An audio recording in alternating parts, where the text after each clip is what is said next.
Jane in Bloom is my first novel. It's for kids ages 10 and up, and it's about a 12-year-old girl, Jane Holden, and a year in her life, a very hard year in her life, where her sister is suffering from an eating disorder, and how the family becomes splintered as a result of what her sister's going through, and how Jane is rendered invisible by this crisis in the family, and how Jane has to recover. And it's her story, it's her coming of age, and it's her finding out who she really is.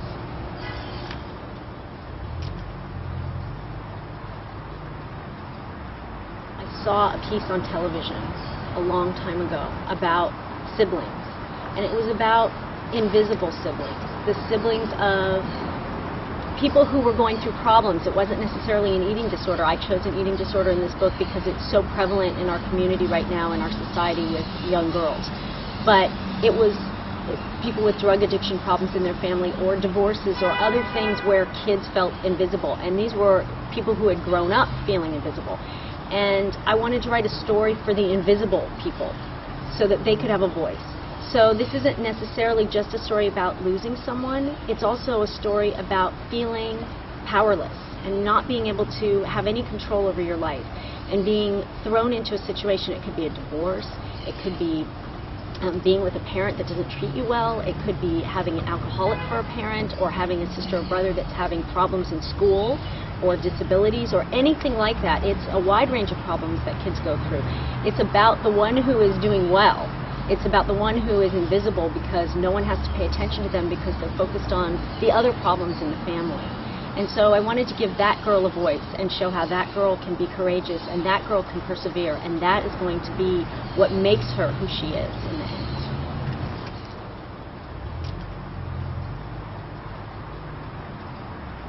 I think that one of the most important themes of the book is about relationships, and of course the most important relationship in the book is the one between Jane and her sister Lizzie.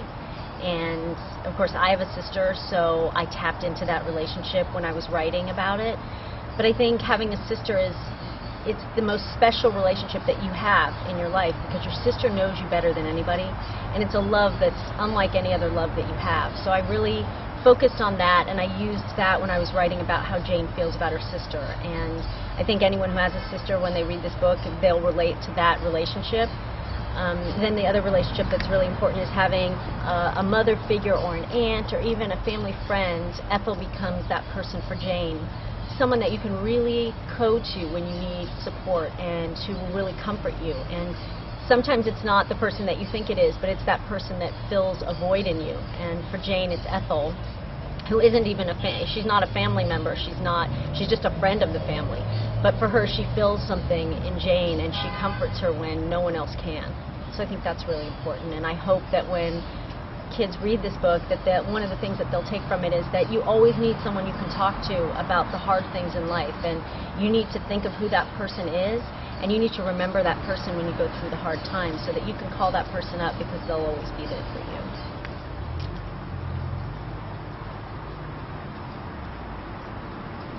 Jane in Bloom is about how life takes you on an unexpected journey that sometimes you weren't counting on, but in the end it takes you to a place that you need to be.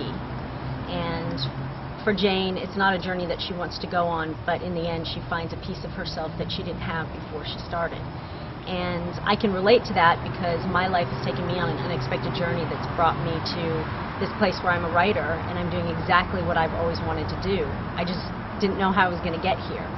I started out as a child actress, and I had my first acting job at the age of 6 on the Mod Squad, and I did all kinds of television shows and television movies, and I spent 5 years on Days of Our Lives. So I learned a lot about the entertainment business, and I expected that I would always be in that business.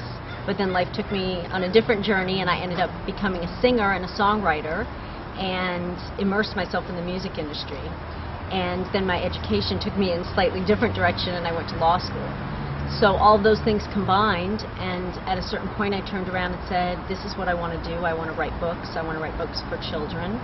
And I feel that that journey has brought me to this place of being a better writer, because I use all those experiences that I went through to build into my work. And I think it's made me a much better writer than I would have been if I had just started out doing that in the first place.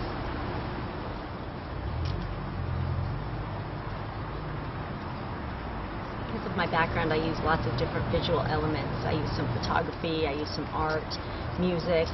Specifically, for the photography part of it, I actually took my own camera and went out and shot the photographs that Jane was going to shoot. And I shot all different kinds of roses to see how it would feel to shoot a rose and what that meant to me and how to gauge the color. So I went through what Jane was going through, and that was inspirational to me. And then there was a painting by Picasso that I used that was just, I thought, the epitome of what Jane was. It's called Girl Before a Mirror, and it has all these vivid colors in it, and the girl is contemplating herself in the mirror, and that's really Jane's story, is to look at herself in the mirror and really see who she is clearly.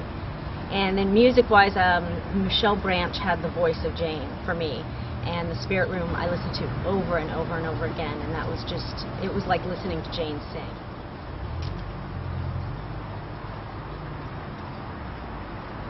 Well, I'm afraid that what I did was tap into something that I love so much, because I got my first camera at the age of 8, and I've been a hobbyist photographer since then. I'm always carrying my camera around, and I'm more comfortable behind it now than in front of it.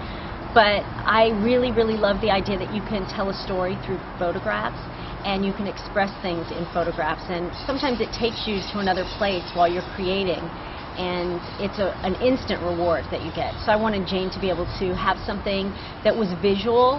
I didn't want her to just be writing or something else that we had to read. I wanted her to express herself through a visual medium, and since I'm not much of an artist, I chose photography, something that I knew really well.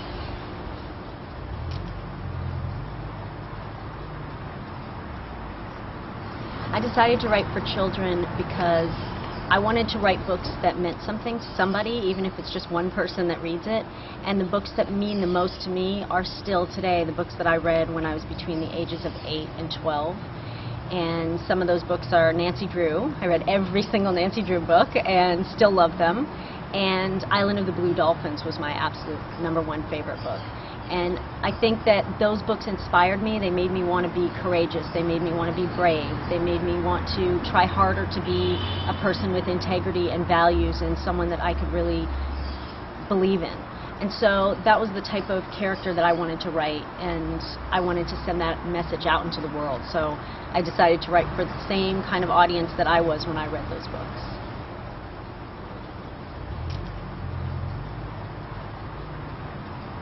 I would tell young writers to keep writing, to write all the time, because you just get better and better. And that's the beauty of writing, is that you don't need anybody else to do it.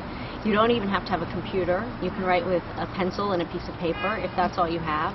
You can write while you're at school and you get a few minutes to yourself. You can write after school. You can write in the middle of the night when you wake up and have an idea.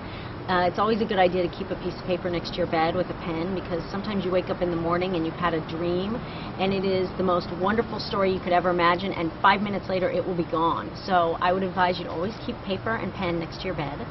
And I would say do other things too, because for me, I didn't just come from a writing background. Of course, I wasn't writing all the way through school. I was doing all kinds of other things, drama and sports and other things. So I think it's good if you're into tennis or gymnastics or in the drama department. Those things will add to your stories. They'll give you a richness that you wouldn't have if you were only writing. So I think it's a good thing to have other interests and to never ever give up. And then I would also recommend observing people around you, because you draw from all kinds of people, from their mannerisms to the things that they say. You can steal things from family members, from people walking down the street. And also observing the world around you, the smells, the tastes, the colors, and using those things in your writing, because it makes your work much richer and more detailed, and it makes people connect with your work a lot more. So those are my recommendations, and keep going and good luck.